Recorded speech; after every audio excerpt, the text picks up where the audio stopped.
so said ya can see munsam ebro e won kwanta nine so from Eugene Kwame Ananes posting nina e bomiti dom ne de dwumadie e ba besomo e na no pay e won kwanta nine so Jeff One Adaroma dwumadie no e live on Facebook onsu benya bia hwe na onsu do comment and so abana bibia kwaso kama nti remo Facebook o search engine nim no na so abo opem so radio e de asem na fei o do comment no and so abana like page no na share page no and so emaye na bibia enkoso kama emfa emaye udwumadie no and so na yewram na yemfa eye ensem ni bi emremode a ye start ewo eye Olympics game a ekoso ewo Tokyo 2020 no na de eba ene se ena homatia ya de se Ghana yen boxer meche somewhat tachi ade se walusu ne bout no ene American Duke Reagan eye 4-1 scoreline no eye 4-1 na remo Facebook bon se ye de bout no pictures bi and so to honum e de amawa ahomatia na se ya bo Ghana ni they say bronze medal and on so ebenya e de ama Ghana na se somewhat tachi ade se anahomatia ne bout no na se walusi bout na ye de ho nsem no and so e de ebro 19 years what Ghana nim papa waya ade enti eno e de eba ye de ebro na brantia ba ko 200 meters Joseph Paul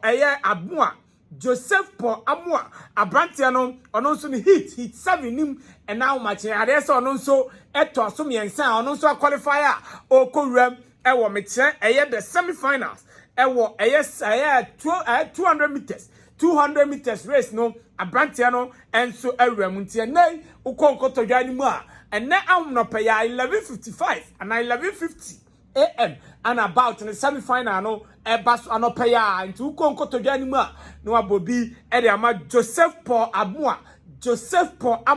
e say Ghana fompa mumpa ebo internet se na be ya ono nso obenya medal no de aba be se Ghana animunyam nti Joseph Paul Amua e say ogina kono enne ogina kono a ono nso ehese ono nso benya medal e de ama Ghana to remo Facebook a obo nsa brantie no ono nso ni mfonyi ni da honom kama ye de ehon nsem no e de ema na mi rem Ghana Football Association no asia ya de say match fix ehon nsem ya enne ade say executive council no enso ebe committee na omuhwe na match fixing any bribery allegations ni ade a fall for the just ended Ghana Premier League no hono ade say omu adidi hu nkomo na de ametia and say penifo mu free CID home ebe boy rem Ghana Football Association honom na omo ne oma kodidi nkomo atoto oma no ahwehwe eniemam se de eniema ekwa na se de eniema ne ba ne de enche findings CID no enso no mo de ni nyina enso abeto dwantia no de ba ye de ho nsam no mawo ewo GF no enso aso Hazakes Ladies ade so mo nso eguso make Ghana proud na ade so nyame boa ya wada di anim ya ochinachi the final between metia Hazakes Ladies and Rivers FC ubekaya first match boy no tournament team no Hazakes ne Rivers Ladies and a boy omu say academy enu enei omu mienu ana asa akosiam wo final sa teams mienu nyina enso abuki omu place metia maiden edition Champions League proper no CAF Champions League emani de no proper ne ade say Hazakes Ladies and so ene team your friend Rivers Ladies omo nso Nigeria no omo nyina buki omo tekita omo kwa kopiem the maiden edition of the competition proper no Egypt na Dr. Maud Baumia and so vice president Ghana hanom na ubekaya ye de beto anim say ono ne enipa odikaya okoma manis ka $10,000 abra na omugu ahoboa so omohwe na omo preparations na bibia enso akona ema no qualify enra na ana pa okon trader handle na say ana okotro eto ho uremo Facebook mo si ade Dr. Mahmoud Baumia ne tweet no enso ato one mile say our champions at Hazakes Ladies have defeated USFA of Burkina Faso to qualify to the for the finals of the CAF Women's Champions League. Wafu Zombie, and congratulations to go out to make us more proud in the grand finale. And or the twice so do na say hazakazie omumrane no do no de a man picture no and so atonom kama and no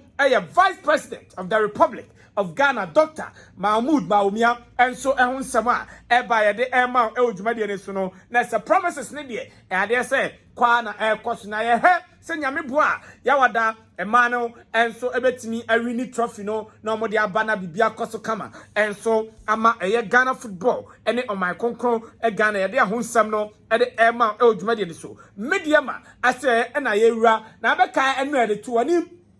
se media ma re say technical team no mpanimfo dissolve technical team na eno de ba na de ba any se mpanimfo a breaking media ma players no say tourists omunko na omunko ya ahoboa na omunsan emre nkoje omahome na omunsan emre san se de ne makika kwone de aha na media ma enso awuram ewo Africa na omakwa akosi akan ewo Confederation Cup no enso emunade ba eni se media ma senior players bi no mo team ni ma omoboafu na omo eni ensem omo kan eni se contract enso abebo na se office abebo bo mo ho a team ni mpanimfo empese be mo makọ enti no omo de omo ni mpanimfo no be se da hia nyame boa tina na omo ni omo tenase se omo so ma officer ebebe ba no mpanimfo hwe na omo nya omo no omo nko enkosi akan emfama team foforo eno nso yade ahonsem no ma Ejumadi na nra ye nyina ye nso ya nte asempa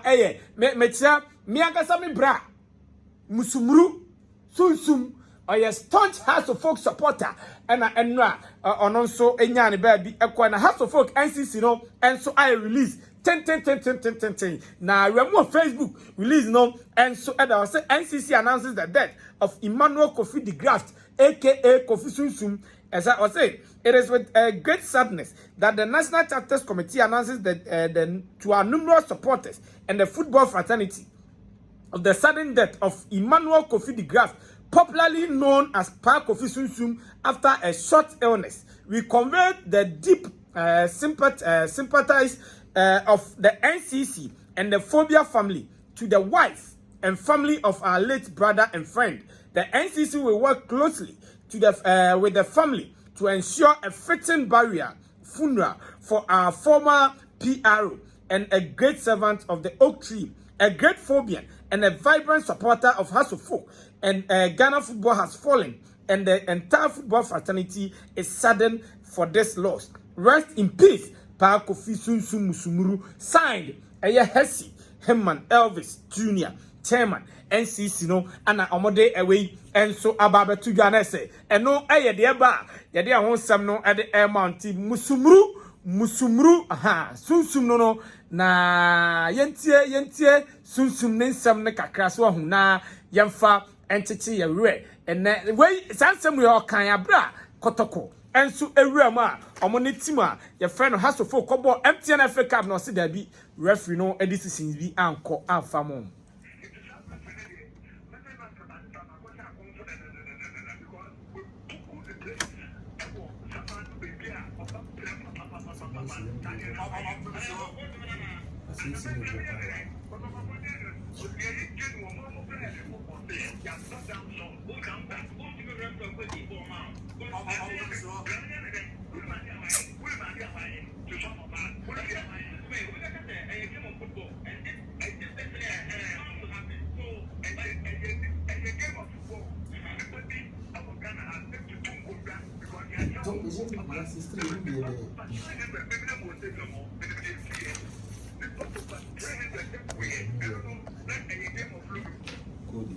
Na se way ayen sama sunsum musumuru na sa nsam de o ma game no aye de kra keke na se sunsum enso ato nananom e won sia nti no ye ma abusia no nyina hyede na de o ma hwere no nyankopon na enim kwan a obefa so na wa hye o mu enkwan e wo na se no de ba ye de ahonsam no ma Ejumadi ne so na ye nwram e wo Asante Gold boboko no enso aso nyambo akwasiada arese Asante Gold ewram won kan na mo ne House of Folk de akosise so MTN Africa Cup grand finale no na eba so na Asgo supporters ni bi aga ni nyina ene se omo ntiase se de tia committee no meche MTN FA Cup committee no at the final game no akwa shankai na ne nyina so mo boa ama hasofo ade so mo double don pesa mo je no omo boa ama maje na omo hwe niam ekoya na se bibia mo ye bibia e de afavor hasofo gbogbo konti ade se Asante Gold supporters no and omo kwa pa mo so mo ntiase de ntia empanimfo e the final game no enso akwa enkan se omo boa na hasofo enso ase Asante Gold na ho omo afa trophy no ntia no hasofo me che Aduana Stars Asante Gold rather omo supporters na omo pai koko a omo nso ensem omo de atudwa de ho bi ma mo ejuma de nso na be kai a ade se Kwame Pepra no a player koroko a Dreams FC has of folk communina no more penene Alaji Karim Gruza na de abatuja sa brantia no so okono akosi akan e de ama etima your friend Orlando meche Orlando Paris and so e was South Africa na say has of folk Dreams FC munyina ade no enya amaso abrantia no nyamboa ochina ana obebu na ketem akwa South Africa na medicals no akwa ye de ama Orlando Paris na fei bibia akoya Kwame Pepra enso assign contract ede ama Orlando Paris bobo koro ewo South Africa ede ho nsem no ede ema na RTU they say there omo ye the club of the moment say sika there omo hwe bi ye papa na Ibrahim Mahama enso awura mu ho a 90,000 Ghana cedis kan titiska no 900 million ana odi ama team na ono so ade bo ma baso so omo so abo mo modern no ma qualify ede aba Ghana Premiership no enso emunai say ura mu donations na dia RTU bobokuo no ese omo set mi aka over 3 billion ska omo so ensa atumi aka ho a ye de ho nsam no e de ema e wo dwumade no enso na media ma enso ahwa no musenka player fa no afrie ba ne no ombenya no na obesi aka e de ama media ma na nei de ba ene se omo asa atwe asan ni nyina ene se omo de Club Consort Africa me che Chipsa ne consortium a ono nso ewo players bebre Ghana Premier League nim no omo ne no anya issue a ade say omo si player no omo hwe no omo nsan no enso ebieme no e de ba ye de ho nsem no ma ne yenwram ewo Tokyo na medal table no yemfa entudwa na afa yenso na goodie enso entoaso emfa emamunti remu Facebook first time no yamoboso tew yemfa emamu na yenso na goodie enso entoaso say na etia China edika omo 63 medals na omo gold nkwa 29 gold and omo United States until US etosumi no omo 66 medals omo gold no 22 Japan gold until 18 ni nyina mo total no enso 34 medals Australia 14 gold medals ukani nyina boma 13 meche silver and bronze no ni nyina enso 33 Britain 13 gold medals silver 12 and a bronze and 12 kaboma 37 medals and Republic Korea amonso 12 medals and nyina kaboma 50 medals Germany 7 gold medals almost 7 silver and 13 bronze medals kaboma and also 27 and honum France and etoso nwachia 6 gold medals 10 silver and 7 bronze medals and also 23 medals South Korea 6 gold medals afewrema 4 silver medals na fe more 9 bronze ukambuma 19 and a New Zealand and it was 6 gold medals 4 silver medals and a 5 metia bronze medals akabuma and also 15 medals no monso honma say Ghana yenso ye nya baako na say no ye bronze abrante friend Samuel Tati and also enya bronze no e de amaye nti ye de besi